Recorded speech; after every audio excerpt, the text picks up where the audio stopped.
Não é porque você produz em mais horas que você está produzindo melhor. O Griffin ele trazia pra gente essa ideia, né? Essa cultura baseada na premissa simples, porém enganosa, de que quanto mais horas dedicadas, maior é o meu resultado alcançado. E isso acaba batendo muito com o que eu vejo no consultório, vejo com as pessoas que eu atendo, vejo em grupos de WhatsApp, vejo no próprio Facebook, Instagram e tudo mais, que é, se eu trabalhar mais, eu vou ganhar mais. Se eu trabalhar mais, eu vou fazer melhor. Se eu fizer mais, eu faço melhor. E não. Um exemplo prático é o concurseiro. O concurseiro é um cara que, na melhor das hipóteses, ele fez uma reserva de emergência, parou alguns meses para realmente estudar para um concurso. E ele vai se dedicar àquilo ali. E ele põe na cabeça dele que ele tem que fazer a seguinte rotina, porque é isso que a sociedade nos ensinou. Ele vai para o cursinho de manhã, então ele vai ali, na melhor das hipóteses, às 7h30, 8 horas da manhã. Ele fica até meio-dia, 1 da tarde, estudando na aula do cursinho. Nessa aula, nesse período da manhã, ele tem um intervalo a cada 2 horas. Então ele tem vamos considerar aqui, né?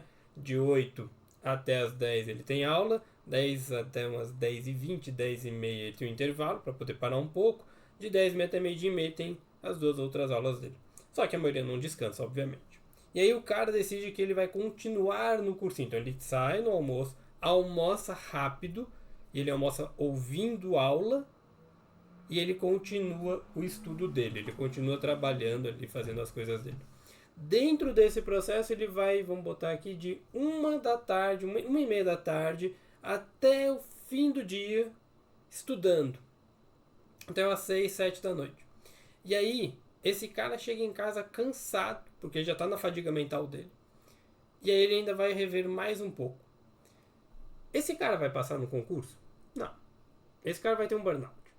Ponto. Todos nós que temos uma carga excessiva de trabalho, e não é trabalho só remunerado, é de ações, onde a nossa fadiga não é respeitada, a gente tende a adoecer. Essa mentalidade que eu tenho que produzir mais para fazer melhor, ou seja, eu tenho que trabalhar mais para fazer melhor, para alcançar mais resultados, ela não é uma premissa, uma mentalidade natural nossa. Ela foi construída pelo mercado. E aqui eu não vou nem entrar no critério de ser capitalista ou não, porque é um mercado capitalista, obviamente. Então, quanto mais eu produzo, quanto mais horas eu dedico, melhor eu produzo. Essa é a nossa ideia. Só que ela é totalmente errada. E aí, mesma coisa, você pega o cara no ensino médio, ensino fundamental, criança, adolescente, o cara entra na escola 8 horas da manhã, 7 e pouco. Ele acordou às 4, 5, 6 da manhã. E ele vai ficar até 1 da tarde lá na escola. E ele não vai ter repouso. Ele não vai ter cabeça para fazer outras coisas. E aí essa ideia toda de que essa cultura da pressa que a gente tem, ela faz com que você ache que você tem que estar produzindo o tempo inteiro. Por isso que quando você para descansar, você se sente tão improdutivo, você se sente até culpado, porque, pô, tá todo mundo fazendo. E é o que eu falo para os meus clientes, não tá todo mundo fazendo, tá todo mundo mostrando o que faz. É diferente. E eu uso um exemplo muito prático, que é uma técnica simples. Não é uma técnica para você reproduzir em sua casa, obviamente, na sua vida, mas quando eu atendi adolescentes, os pais chegavam para mim e falavam assim, pô, meu filho não estuda e tal. Eu chegava pro adolescente e falava assim, olha, tá reclamando que você não tá estudando, né? Não, mas pô, eu estudo, eu chego da escola, vejo um pouco a matéria, mas aí depois eu descanso, vou brincar e tal. Eu falei, eu entendo. Só que pensa, teu pai sai pro trabalho. Ele volta no final do dia, 18, 19, 20 horas. Você sabe o horário que ele volta. Faz o seguinte, chegar próximo do horário, vamos botar aqui que ele volte às 19, umas 18h30, né? 6h30 da noite, 6h40. Vai lá pra sala, pra porta de entrada próxima ali, na cozinha, no lugar que ele veja você. Taca o livro na mesa, escreve coisa em cima e finge que você tá estudando. E claro que não é o ideal, né? Você pensa, pô, que bobagem, mas você não quer mostrar que você tá estudando? É isso. Por que eu dou esse exemplo pro pessoal? Porque no ensino médio eu fiz muito isso. Eu descobri que os professores valorizam quem parece inteligente e não quem de fato é. Então, o aluno que parece estar estudando, ele geralmente tende a ganhar mais nota. Ele tende a ganhar alguns décimos. E isso é normal, todo mundo sabe disso. A gente valoriza muito mais a aparência. Então, quando eu pego um Instagram e eu vejo que tem 100 mil seguidores, pô, ele tem uma autoridade. Mas ele pode ter só 5 comentários nas postagens dele. não tem autoridade nenhuma, né? Ele tem 5 pessoas. E aí, olha só que curioso. Para ainda manter a aparência dessa produtividade, o que o pessoal começou a fazer no marketing? Se você comentar 852, eu vou te mandar um link aí, faz uma automação. E ele gera um gatilho de curiosidade, obviamente, um monte de gente vai digitar um número ali. A publicação vai ter um crescimento de comentários, naturalmente. E aí você não vai ter aquela discrepância, né? De o cara tem 100 mil seguidores, mas ele só tinha 5 comentários. Agora ele tem 100 mil seguidores, ele tem 800 comentários. Só que a maioria é coisa de automação. Então, desses, vamos arredondar aqui, 800 comentários, metade é a automação dele respondendo o comentário de alguém. Então ele tem 400. Desses 400, 80%, tirando aqui da voz da minha cabeça, são pessoas... 80% é muito pouco, mas vamos botar ainda esse número. 80% desses 400 são pessoas colocando a palavra-chave. O resto do negócio é alguém realmente comentando. E isso que ainda tem aqueles que só postam emoji, postam piadinha e tal, não sei o que, parará. Ou seja, essa pessoa ainda continua ganhando 5 comentários, efetivamente. Só que ela não percebe.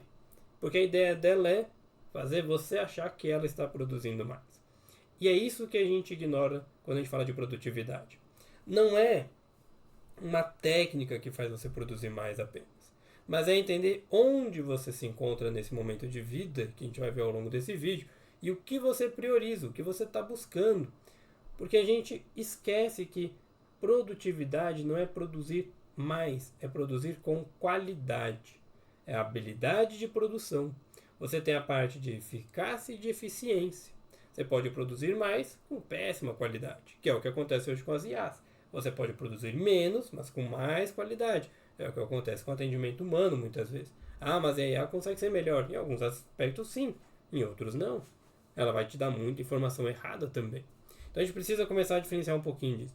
E aí o Kahneman, né, o Daniel Kahneman, ele traz para a gente a ideia seguinte. Após um período de tempo dentro do trabalho, a qualidade do nosso raciocínio, ou seja, a nossa fadiga decisória, ela tende a cair. Por isso que você não lembra de algumas coisas. E aí o marketing vai lá e se aproveita disso. Ah, você não está lembrando porque você não está produzindo. E não sei o que, ele inventa tudo isso. Mas enfim, voltando ao Kahneman.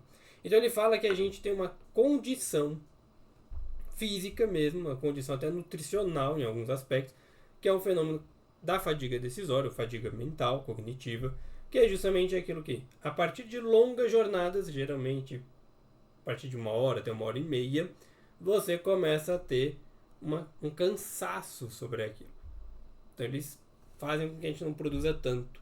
E naturalmente, sua qualidade cai. O que eu quero dizer com isso? Você precisa encontrar, até pegando a teoria do estado de flow, né, estado de fluxo, encontrar aquilo que de fato faz sentido para você. Não é o produzir por produzir, é o produzir com associações aos bons valores que você tem e objetivos da sua vida. O Mihaly, que é o cara da teoria do flow, ele fala que, segundo alguns estudos que ele fez, ele fala assim, o pico da produtividade humana ocorre entre períodos de 60 a 90 minutos, em alguns casos 120 minutos, ou seja, de 1 hora a 2 horas basicamente. Após isso, você precisa parar, porque a sua fadiga ela vai ter cansado, você precisa recuperar. E é o que eu falo para os meus pacientes, meus clientes, o que é que nem academia, você vai lá, faz a flexão, faz a barra, faz não sei o que e tal, você precisa daquele 1 minuto, 1 minuto e meio, 2 minutos, dependendo, de repouso.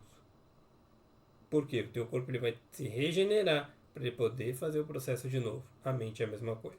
Ela precisa parar um pouco aquilo que ela está produzindo excessivamente para poder processar.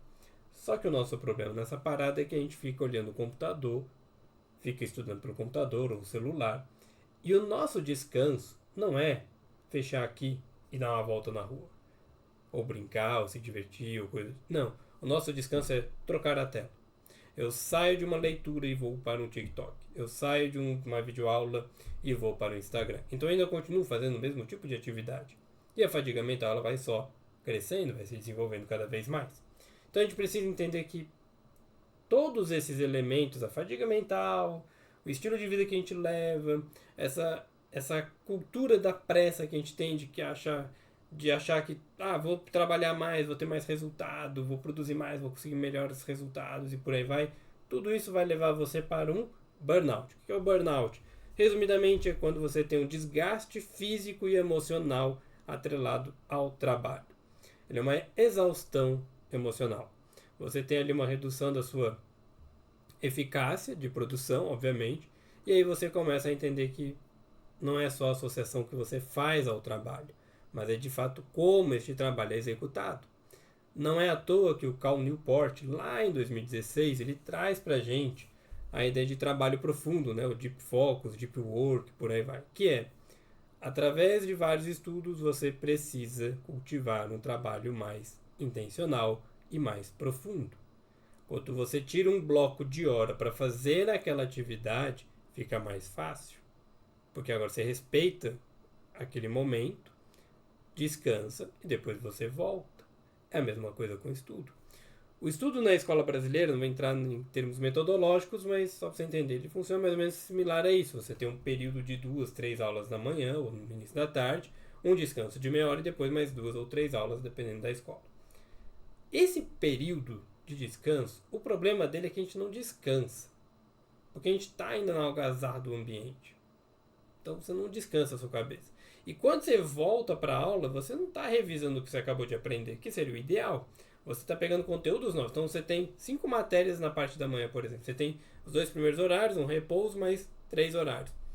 Essas 2 primeiras aulas, você ainda está despertando, ainda está tentando entender o que está acontecendo e tal. E aí você ainda não tem aquela qualidade toda.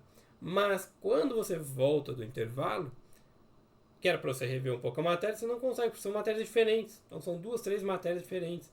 Às vezes na escola, ensino médio mesmo, até na faculdade às vezes isso acontece.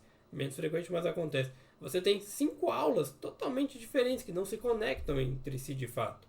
Os professores não agregam isso. E aí você tem 5 conteúdos diferentes. Você vai continuar perdido. E a gente precisa entender um pouquinho de como é que eu quero trabalhar isso. Porque com a ascensão das IAs, aceleração tecnológica, a gente acha que a gente vai conseguir poupar tempo. Mas não. A gente está intensificando a nossa pressão por produtividade. E um exemplo besta. Antes de gravar esse vídeo, eu vi um Reels no Instagram, onde o cara fala mais ou menos o seguinte: eu tinha uma equipe de marketing que eu gastava, sei lá, botar aqui 100 mil reais para manter essa equipe, né? 100 mil por ano. E aí agora demiti todo mundo, contratei uma IA, uma automação, ela me custa, sei lá, 5 mil reais no mês e ela me retorna 200 mil no ano. Pronto. Esse cara, ele acha que está produzindo mais. Ele acha que, de fato, ter mais contatos, ter mais leads, como o pessoal chama, você consegue ter uma eficácia maior. Mas não é assim que funciona efetivamente. Porque as pessoas às vezes não vão querer falar com um robô. Elas vão querer falar com alguém. O robozinho, muitas vezes, você vai ficar ali, aquele robozinho de WhatsApp, por exemplo, você fica ali na mesma pergunta o tempo inteiro. Você não consegue falar com ninguém, você não resolve. E aí a gente entra no conceito da produtividade, um conceito da produtividade sustentável, que é: eu preciso entender que não é a quantidade bruta de trabalho, mas sim a alocação estratégica de energia e atenção. Eu posso automatizar tudo? Ok, eu vou produzir melhor em outras áreas, não tem problema nisso. Mas a produtividade ela não pode ser vista como uma corrida por volume. Eu tenho que falar com 50 pessoas. E não, eu tenho que ter uma qualidade daquele contato. Por exemplo, no exemplo desse rapaz que demitiu o setor de marketing. Eu tenho que ter uma qualidade de estudo, não é a quantidade de horas. O concurseiro, por exemplo, ele estuda várias horas ao longo do dia e geralmente ele não passa, porque ele entrou no burnout, ele entrou na fadiga mental dele, na exaustão. Então eu preciso entender que não é sobre a quantidade, mas sim sobre a qualidade.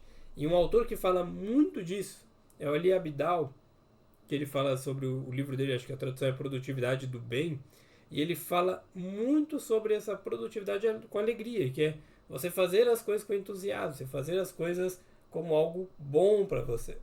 Ele argumenta que o verdadeiro indicador de um sistema produtivo não é o resultado obtido, mas como a gente se sente durante o processo.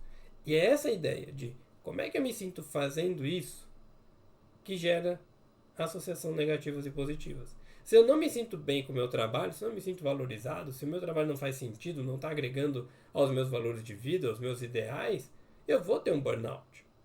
Por que tanto criador de conteúdo tem burnout nesse sentido também? Porque eles fazem conteúdo só por fazer. Eles não fazem um conteúdo de maneira estratégica, planejada, uma coisa que realmente venha deles. Eles fazem porque tem que fazer, tem que ser uma cartilha, né, para você poder crescer no Instagram. Todo mundo sabe disso. Produza 3 vídeos ao dia, 4 vídeos, e não sei o que. Você produz, mas você não está com qualidade. E a gente precisa parar um pouco e entender o que eu quero produzir, o que de fato faz sentido para o tipo de vida que eu estou construindo. O Ali Abdaal ele traz um pouco dessa questão, né, da sustentabilidade do esforço, se torna mais importante quanto o produto final. A gente não pode se sentir esgotado, então a gente precisa começar a pensar no longo prazo também, que é essa versão futura. E ele propõe 3 coisas para a gente, que é alinhar as tarefas aos valores pessoais, projetar os ambientes que favoreçam o estado de fluxo, que entra o que o Mihaly fala, então tirar todos os estímulos, tudo aquilo que é exagerado, que é desnecessário, que pode me distrair, e celebrar as nossas vitórias. Lá no livro ele fala de pequenas vitórias, eu não gosto muito da ideia de pequenas vitórias, porque vitória é vitória, mas é isso, é você alinhar as tarefas aos valores que você tem, projetar o ambiente para que você possa produzir melhor, ou seja, não tenha tanta distração, e celebrar os seus movimentos. Quando você vai fazendo isso, você vai sendo mais produtivo. E uma autora que traz muito isso também, que eu estou lendo recentemente, é a Laura Martin. Ela fala justamente sobre esse ponto que é o uptime. O que é o uptime para a Laura e como é que ele se encaixa aqui? O uptime representa um período em que estamos cognitivamente e emocionalmente disponíveis para aquela atividade. O meu uptime hoje, por mais contra-intuitivo que seja, ele é de noite. Porque de manhã eu acordo, cuido da minha filha boa parte da manhã, fico com ela basicamente a manhã inteira, uma partezinha da tarde. De tarde eu faço meus atendimentos e de noite eu preciso produzir o conteúdo. Por exemplo, esse vídeo está sendo gravado agora 1h20 da madrugada. Esse é meu uptime. Eu estou sacrificando alguns elementos para poder fazer outras coisas, porque não é a quantidade. Eu não quero sentar e gravar um monte de vídeo meia boca, correndo, com criança gritando, na rua e babá, não. Eu quero sentar e gravar esse tipo de conteúdo. Essa é a minha métrica. É a minha satisfação. Qual é a sua? E aí a Laura ela traz isso, né? O uptime é uma métrica qualitativa que substitui a antiga obsessão que a gente tem de ter que produzir mais, não, produz com mais qualidade. Ela demonstra que profissionais que priorizam a qualidade do seu tempo disponível, em vez de simplesmente estender a sua jornada, ou seja, vou fazer mais tempo de trabalho, mas ao invés de fazer mais tempo, eu vou fazer menos tempo, mas com mais qualidade, os resultados apresentados aumentam até 43%. Isso é da pesquisa dela, está lá no livro. Então, assim, como é que você está produzindo? Como é que você está olhando para o teu momento e descansando, aprendendo a lidar com ele? E aí entra um ponto principal, que é de um outro autor, que é a ideia do descanso ou prática deliberada. Aqui a gente pensa no descanso porque ele é intencional. Quando eu paro e descanso de fato, aquilo que o Mihaly trazia também, né? De, trabalhei 2 horas, vou parar um pouco, vou descansar. E não é descansar indo para a tela, é descansar mesmo, às vezes tirar um cochilo, fazer uma atividade física, se desligar um pouco da tecnologia. Quando você tem um momento de descanso efetivo, fica muito mais fácil você se desenvolver. E é isso que a gente tem que começar a entender. O que acontece aqui? Que entra no segundo tópico. A IA, ela faz parte da nossa vida, é uma ferramenta. E por que eu estou trazendo a IA? Porque você pode utilizar, você deve utilizar, mas não para depender dela. Você utiliza para otimizar algumas coisas. Por que eu estou trazendo a IA dentro de um contexto de produtividade? Porque falar de alta performance, falar de produtividade, é falar dos avanços tecnológicos que a gente tem. Dos avanços científicos, dos avanços sobre o comportamento humano, sobre o estilo de vida que a gente leva. Então, agora que você entende que você tem que alinhar a atividade que você está fazendo com os valores que você tem, organizar o seu ambiente, respeitar momentos de descanso, comemorar cada passo que você dá associado ao seu objetivo, você pode e deve aprender a usar ferramentas para otimizar isso. Para sair daquele trabalho cansativo e focar naquilo que importa. Então você diminui trabalhos complexos, desnecessários, manda para a IA fazer, por exemplo, porque você sai do que a gente chama de produtividade sem propósito, né? Você pega ali, não precisa ficar fazendo a mesma coisa de sempre e tal, e você foca no que realmente é importante. Um exemplo prático é que a gente tem agora, por exemplo, com o imposto de renda. Você tem um monte de transformações ali com contadores, com quem investe na bolsa, tem IA que já faz toda a planilha para você, já faz o documento para você poder mandar para o próprio aplicativo da Receita. Então você tem um monte de elementos que eles permitem que você, entre aspas, clone a sua capacidade, se desenvolva e descarte aquilo que não tem tanto propósito, que não está associado ao que você está buscando.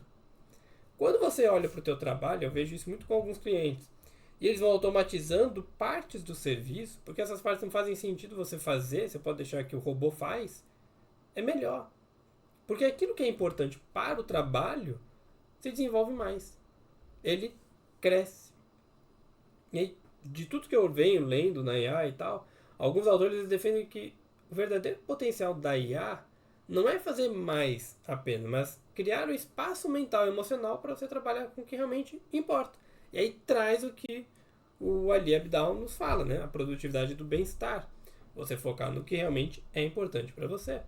Você economiza a sua atenção, você não tem aquela carga da fadiga emocional ali, fadiga decisória, você está otimizando ela e você pode focar nas coisas que realmente são importantes para você. Proteger e direcionar a sua intenção e a sua criatividade. Ponto.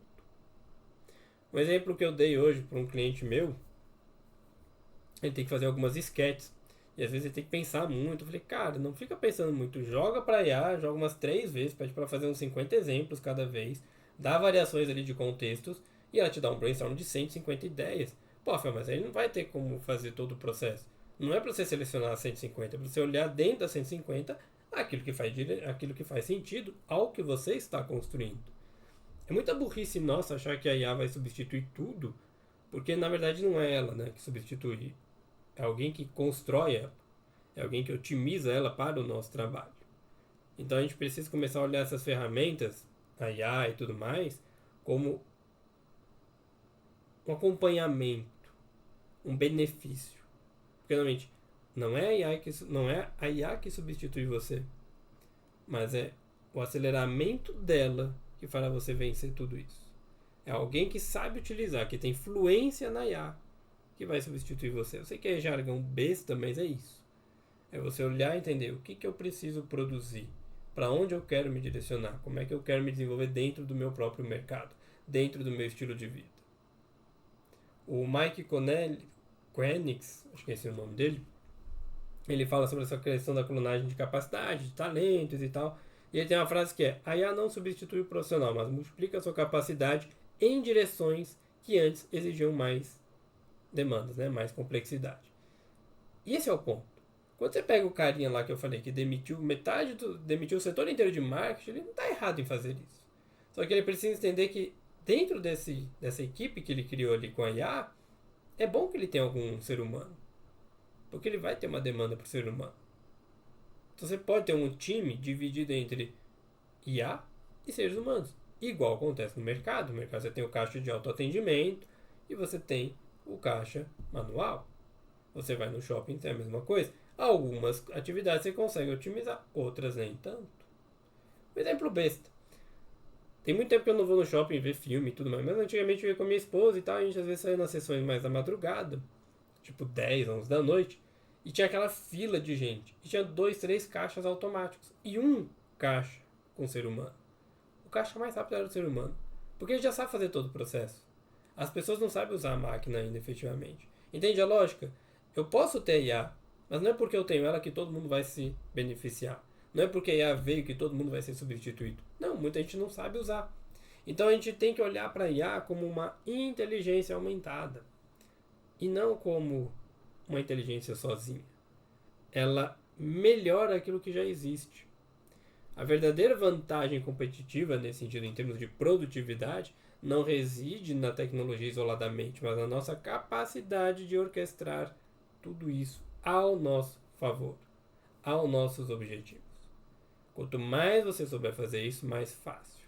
Quanto mais simples você entender esses mecanismos, ou seja, o que eu quero de fato desenvolver, o que eu posso otimizar, o que eu não posso, o que eu posso descartar, o que eu não posso, mais fácil de você conseguir alcançar as suas premissas básicas. E esse é o ponto. Você não será substituído por uma máquina em si, mas você precisa otimizar o seu tempo.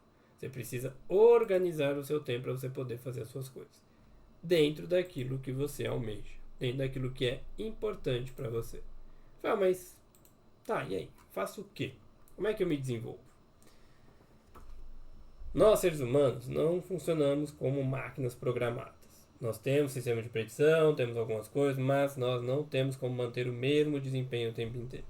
E esse é o nosso último tópico, que é: você não vai fazer tudo do mesmo jeito. Você precisa parar e entender os seus níveis de energia. Como eu falei, de manhã eu cuido da minha filha, é o momento mais tranquilo do meu dia. É o momento que eu estou mais ativo. Nossa, não seria melhor então você produzir? Seria.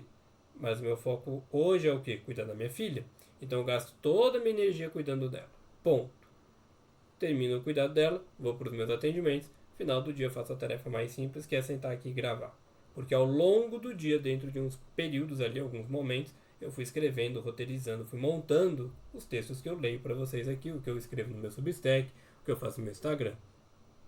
Essa parte de gravar é a parte mais fácil, porque eu tenho que olhar para a câmera e ler alguns trechinhos e comentando sobre eles daquilo que eu já escrevi. Eu não preciso pensar tudo de novo. Já está aqui. Já está montado. Então é uma parte simples. Entende? Eu pego o período de maior energia e dou ênfase naquilo que é o mais importante. No meu caso, cuidar da minha filha e estruturar algumas coisas do meu trabalho dentro da rotina que me encaixa. Dentro do que eu encaixei na minha rotina de fato. Isso é o que a gente vai chamar em alguns aspectos de ciclos ultradianos, que é a duração que a gente tem de produtividade. É aquilo que a gente falou lá do Mihaly. 90, 120 minutos, eles alternam a nossa capacidade. E dentro das nossas necessidades a gente vai se reorganizando. Esses estudos que partem ali um pouco da cronobiologia, que mostram que assim, se a gente ignora os nossos ciclos naturais, o nosso ritmo, a consequência para o nosso bem-estar é muito grande. Então, por exemplo, quando eu descarto o período de sono que eu teria agora à noite, e eu troco ele um pouquinho pelo período da tarde ou coisa do tipo, eu estou fazendo uma bagunça regulatória no meu organismo? Estou. Mas ele é para compensar um momento. Dentro disso existem outras compensações para que eu não fique tão desregulado. A gente precisa entender isso. Normalmente você não é uma máquina, você não vai ter a mesma produtividade o tempo inteiro. Ah, mas estou usando o IA. Mesmo com o IA. Ok? Então a primeira coisa que você tem que lembrar aqui, que é o que a gente viu no comecinho, a sua produtividade ela tem que estar associada ao estilo de vida que você almeja, aos seus valores, à sua visão de vida, à sua visão de futuro sobre si e tudo mais. Dentro disso, organizei um pouco aqui, Rafael. O que eu faço agora? Otimiza. Você otimiza atividades usando ferramentas como IA, como automações e outras coisas que você puder utilizar para você não gastar tanta energia, você não ter fadiga mental excessivamente. Ok? E aí volta o que a Laura fala pra gente, que é quando os nossos níveis de energia estão baixos, a qualidade do nosso trabalho e a clareza mental também diminui. Mesmo que estejamos lidando ou dedicando muitas horas à tarefa. Não é a quantidade de horas, é a qualidade daquela hora. Que é o que o Cal Newport traz como trabalho focado. Ok? Então, primeiro momento, de novo, para e avalie os teus valores de vida em termos de o que você está buscando para você e o que precisa ser encaixado para isso. Depois, usa ferramentas. Aqui eu usei o exemplo da IA. Você pode usar qualquer outra para você otimizar este trabalho. E o nosso último ponto é: tire um tempo para entender o seu estilo. O próprio Ali, da produtividade do bem, ele fala isso. Começar o planejamento diário avaliando o nível de energia disponível e não pelas tarefas pendentes. Não é fazer uma lista daquelas to-do list, mas sim olhar onde eu encaixo as atividades dentro do meu nível de energia. Eu tentei encaixar essa gravação, por exemplo, no início do dia, acordar cedo, 5 da manhã, vir pra cá, escritório, gravo e tal. Não dá, não consigo fazer isso. Pra mim não funciona. Pra mim não funciona. Porque eu teria que dormir mais cedo e eu não consigo dormir mais cedo. Eu termino meu expediente tarde. Então eu preciso organizar a rotina dentro dos níveis de energia. Não só daquilo que eu almejo, mas daquilo que também está dentro das minhas possibilidades. E a gente vai falar de 4 tipos de energia aqui, que são a energia física, que é basicamente sono de qualidade, sua capacidade de nutrição, coisas nesse sentido, ok? E aqui eu vou enfatizar um pouco e vou ler até o texto que é a qualidade da alimentação com melhor desempenho cognitivo e maior resiliência ao estresse. Ou seja, quanto melhor eu me alimento, mais eu consigo produzir. Quanto pior eu me alimento, menos eu produzo. O exercício físico regular, por sua vez, aumenta a nossa capacidade cardiorrespiratória e promove a liberação de endorfinas. Ok? O que isso quer dizer? Quanto mais atividade física com qualidade, principalmente atividade mais aeróbica, melhor a função cognitiva. Então a gente tem 3 elementos para energia física: sono, alimentação e atividade física. São os reguladores básicos do nosso dia a dia, ok? Dito isso, temos a energia mental, que é o que o Newport traz, o Kahneman também, que é o trabalho profundo e a fadiga mental. E o Cal Newport ele fala mais ou menos o seguinte: o trabalho profundo concentrado exige uma gestão cuidadosa. Por quê? Quando eu respeito aquele período de 90 minutos de concentração e descanso meia hora, por exemplo, e eu posso voltar ali para mais 90 minutos, eu prefiro 60, descansa 30, volta 60, ok? Mas isso é critério de cada um.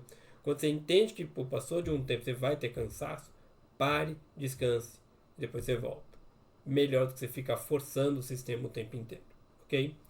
Nosso terceiro tipo de energia é energia emocional, ou seja, as emoções que a gente associa à nossa atividade.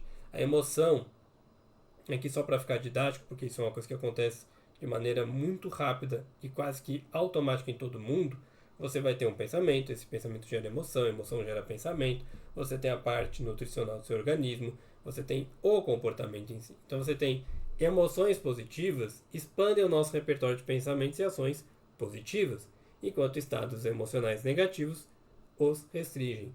Quanto mais você fica ruminando as ideias, ruminando rancores e por aí vai, mais você adoece. Ok? A Bárbara Frederickson, ela traz muito isso pra gente lá na psicologia positiva, né? Ela traz a teoria da ampliação e construção, que é a nossa energia emocional influencia diretamente a nossa capacidade de resolução de problemas e a própria criatividade. Então eu preciso descansar, eu preciso entender as minhas emoções, eu preciso me sentir seguro psicologicamente para poder desenvolver um pouco mais. Pare e perceba o seu estado emocional. Faça anotações sobre isso. E o último, a gente vai pensar aqui no Mihaly de novo, que é a energia espiritual. Não é aquela coisa religiosa, mas sim o trabalho alinhado ao nosso propósito pessoal. Quanto mais alinhamento ele tiver, mais estado de fluxo ele desenvolve. O estado de fluxo é o que eu estou neste momento, gravando aqui a 32 minutos. Não estou cansado.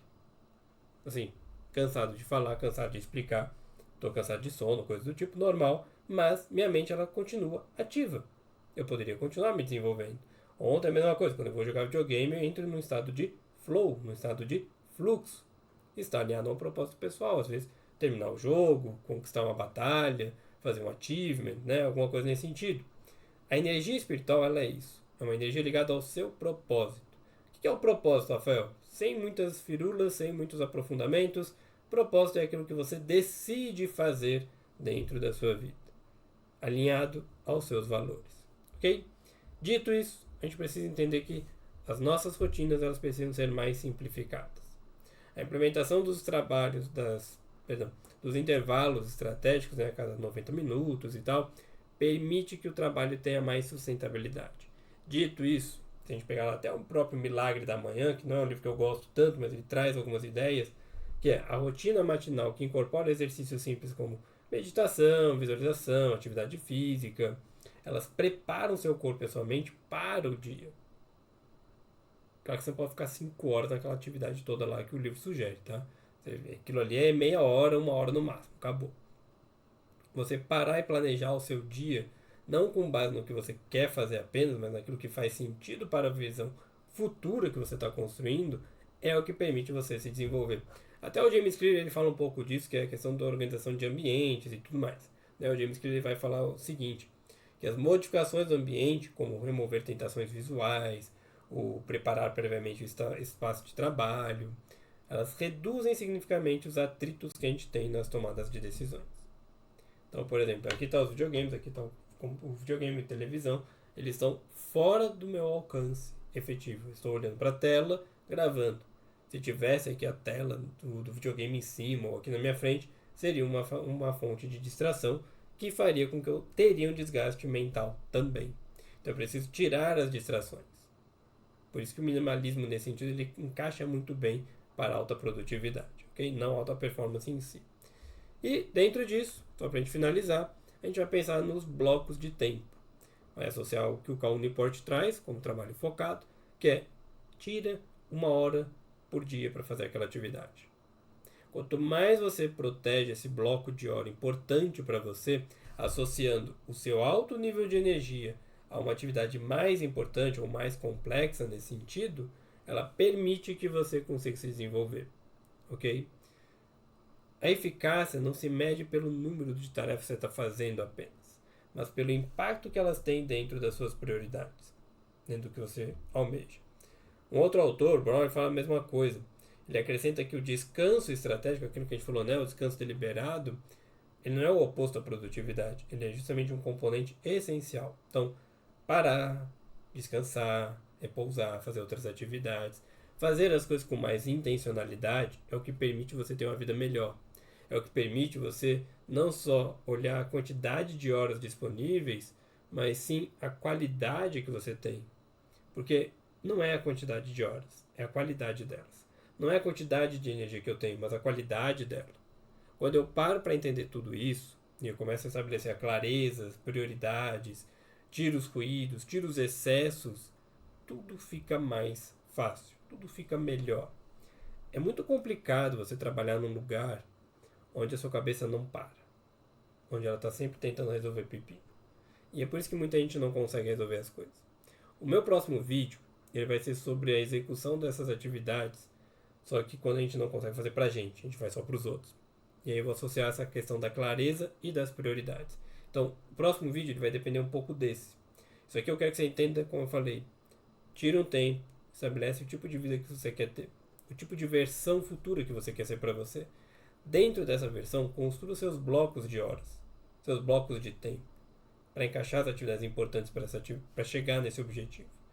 E dentro do possível, em termos técnicos, Pomodoro, essas coisas, pesquisa, você vai achar várias técnicas, né? Até posso colocar algumas aqui mais para frente, mas você pode utilizar uma IA para otimizar. Ferramenta serve para otimizar o percurso. Ferramenta serve para otimizar o percurso. A questão não é a ferramenta, é o teu percurso. É para onde você quer chegar, para onde você quer ir, o que você está buscando. Não adianta você usar a IA se você não sabe o que você está esperando dela.